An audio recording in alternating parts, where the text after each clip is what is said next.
Welcome back to the Stormcrow Show. I'm Brady. And I'm Josh. And today we're talking about the Commander 2017 decks that will be coming out to a store near you, somewhere, nearby. Yeah. Anyways, they'll be coming out pretty soon. I think, the 25th of August? Yep, that's true. Yeah, stop laughing at me. I'm really trying not to. Okay. But we'll be covering some of the cards from each of the decks that really we thought were pretty cool, as well as what we thought Wizards should have done for each of these decks. Specifically, we're going to cover a couple cards that we thought were hits. Specifically, what was a hit reprint and what's a hit new card. Really like thumbs up Wizards.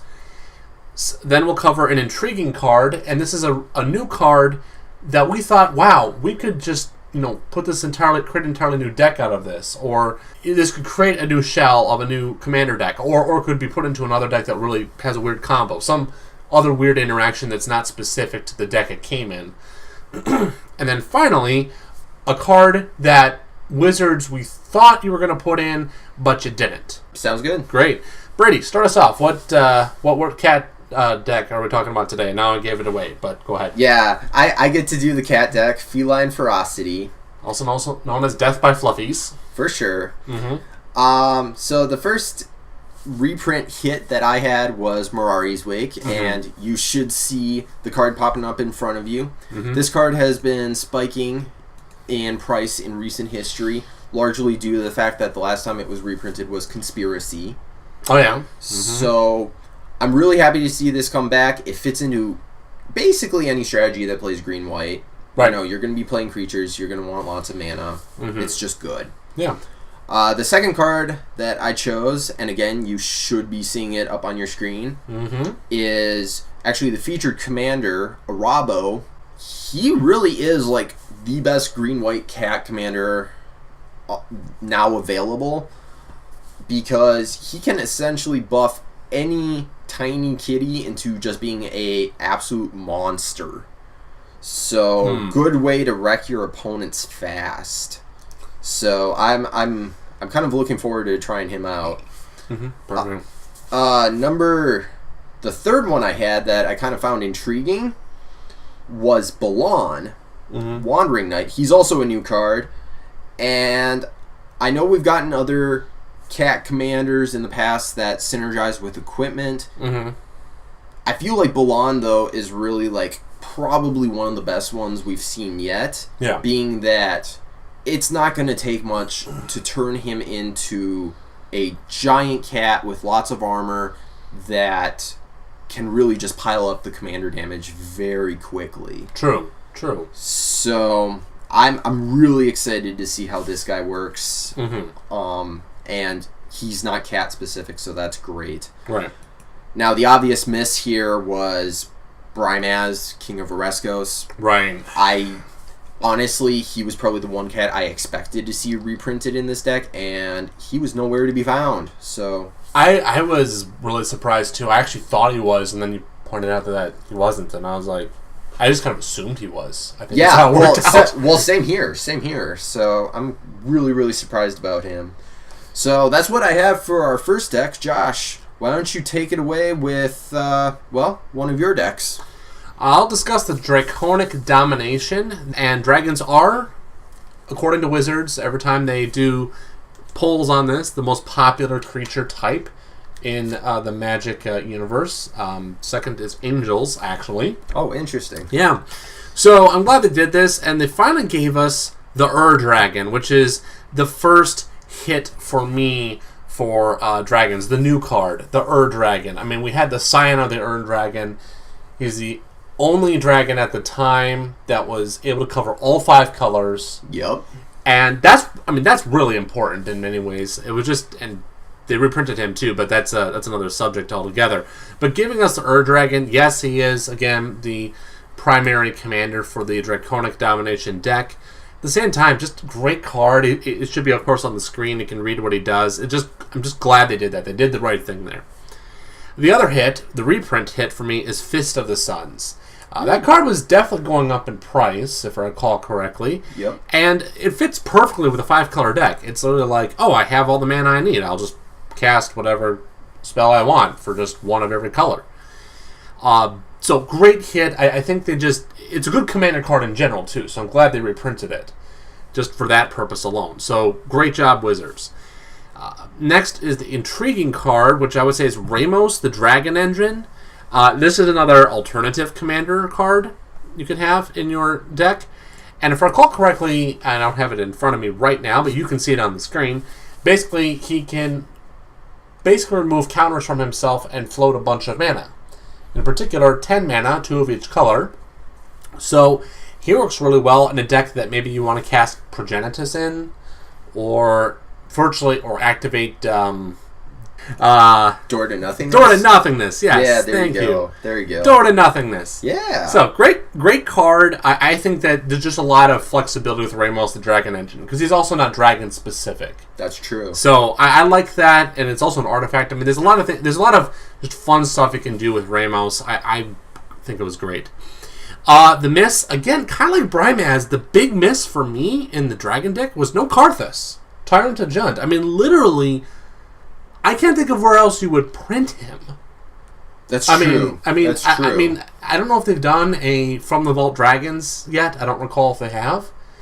But, I mean, if they haven't, then I could see him going there, I suppose. But I don't think even if they have, I would say he still should be here because he works with dragons. And according to the storyline, he's dead. Oh, really? Yeah, so basically, It's not like they're going to reprint him, I mean, unless it's a zombie dragon, but then it's a zombie dragon. It's not reprinting Karthus to bring back the Karthus we know and love or hate, depending on your status of life. So, big miss for me. I'm really kind of disappointed that he wasn't in that deck for that reason. I think that was really a big miss. But again, not to dwell too much deeply on that. Brady, what's the other deck that you're touching on today? Yeah, so touching is a good word, being that I'm going to be talking about Vampiric Bloodlust. I'm going to move my chair over now. Yeah, we're not... away from you. Okay. Yeah, so this is the Vampire deck. So the first hit card that I have is a reprint, and that is Captivating Vampire. Oh, yes. So good, so good. I mean, it just does everything that you would want a vampire to do at a reasonable cost. Yeah. CMC wise, and again, it had started to spike a little bit due to its only one printing in M11. Yep. So I'm really happy to see this card return. The second one I had was Teferi's Protection, not specifically a vampire card. Okay. But it is in this deck, and again, you should see it in front of you. I can just see this card being used. I don't know about Legacy and Vintage, but basically any deck that plays white, where they just want to stall out for a turn, regroup, or maybe even in like a cube setting where you're drafting. And this card is just extremely good, and it brought back phasing, which I thought was hilarious because we haven't seen that since I don't know, I don't remember either. It's been many years since we've seen this mechanic, so that was just very, very ironic. Yeah. Then the new card that I found really intriguing was Mathis, Fiendseeker. Okay. I can just see a curse deck, a Mardu curse deck being formed around this guy, where the whole point of the deck is to maybe use somewhat of a pillow fort strategy to protect yourself, but then to use plenty of curses to incentivize other people to attack your other opponents and not you. Okay. I mean, it looks really amusing. He's very, very cheap in terms of mana cost wise, so very easy to cast as your commander. Sure. So I thought this guy was like, man, I could actually see a deck being built around this guy. And then finally the miss, and the ironic part about this one is that it wasn't really getting out of control in terms of price-wise, but I really felt like it was a miss in terms of flavor. Sure. Was Miri the Cursed. She's the vampire cat from Planar Chaos. Oh, yeah.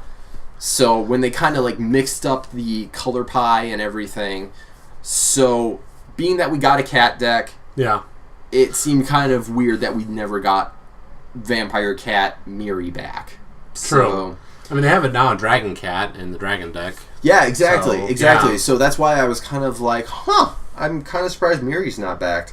I mean, we could talk about some other vampires that maybe should have gotten reprints due to their prices being out of control, but yeah, we'll leave it there because I feel like this was a miss on flavor. Okay. So, Josh, why don't you tell us about your next deck? Well, the next deck is going to be Arcane Wizardry. This is the last deck. It's Grixis colors. And the card that intrigued me the most, or not intrigued, the hit for me is Portal Mage. Oh, yeah. It's just like, here, I'll just flash this card in. You know that creature that was going to swing at you? You know that one commander card? I mean, can you imagine just like in the middle of like, I can just see this, like, you know, multiplayer commander deck, and someone swings, and they're going to swing their big creature at you, and you're like, Portal Mage, go kill off Bob, or Bill, or Jane. Sure. Yeah, I could definitely see that. Yeah, or Brady. I mean, you know, whatever. No. Why don't you kill Josh's Jace instead? Yeah, something like that, right? I have a Jace? Yeah, I think so. I don't have any good Jaces, though. Right, that's true. All right.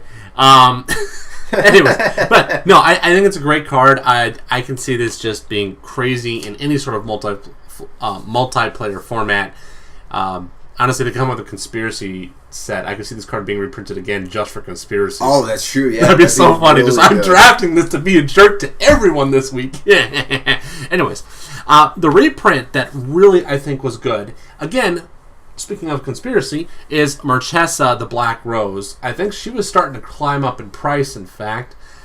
Fits perfectly, brings in the dethrone mechanic back. I mean, very popular commander, in fact. So just getting her back on the market, you know, get some more prints out, I think was just a good thing to do. So, plus 1/1 Wizards. Yes. You get a +1/+1 counter from us, Wizards. Yeah. Okay. See what we did there? Yeah. Or Josh did there? I can claim no responsibility for his words. Thank you. Whatever. All right, so the one that intrigued me, however, I think I want to get into is Kess, the Dissident Mage.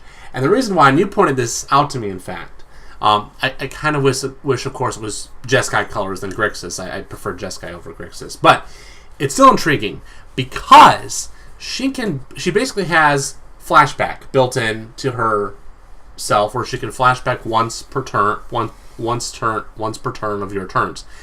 But it's always like a static ability, so you can just flashback something all the time. And I think that's great, because you can theoretically build an entire Grixis spell-based deck and have her as your commander and have no creatures, just like, you know. That would be extremely fun to see. Just draw cards, blow things up, and this is like the only creature. I don't know. I find that really kind of interesting. I tend to be more of that type of person. Not the combo person, but the control type person. Anyways, not to waste time here. The miss for me, it was a little bit harder because there's a lot of wizards out there. I mean, some people might say Snapcaster, Vendilion Click, or Bob, you know, should have been reprinted. But that's really, those are very expensive cards and not necessarily the most commander-esque, I think. Well, maybe Bob is, but again, super expensive. But I think a better card that they could have printed was Glenalendra Archmage. I think, I mean, you have this card that allows you to basically have a double negate available on the battlefield. You probably could bring her back with some of the recursion abilities built into this deck. I think, and yes, she's a little pricey. That was the other thing, is that she is pretty pricey in some ways, and I think, you know, why not? I mean, it is a good card, I think, to have. So, a little disappointed. Not like Karthus, though. Karthus felt more like a wait, what? Feeling, but here I think Glenalendra would have been at least a legitimate thought to consider. Well, we're running out of time, Brady. Anything else? Nope. Have a good day, everyone. Thanks for watching. Yeah, this has been the Storm Crow Show.